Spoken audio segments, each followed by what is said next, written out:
So after years of reading bad information on Facebook about how much should you charge for your carpet cleaning, this information that's usually spread around is just junk, useless. I've heard all sorts of stuff. I don't even want to go through it all because it'll take me too long. But this is the advice you're getting right now.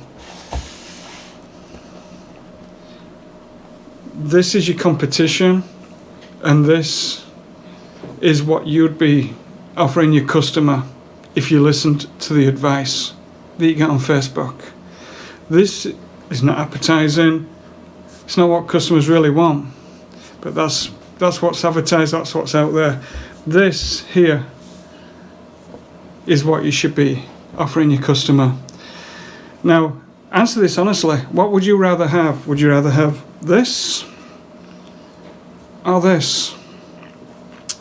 This is your typical $20, $25 an area cleaning.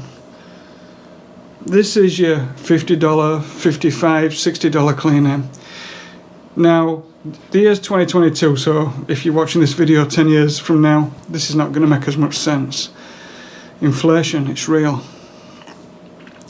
But this is how you should be positioning your company.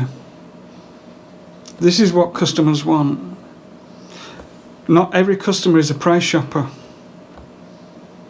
In fact, price shoppers, those are the kind of customers you don't want.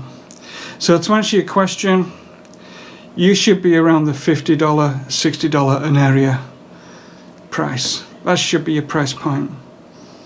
Any questions, leave them in the comments. Please like, subscribe. Hopefully this video helps you understand where you need to be, where you need to position yourself.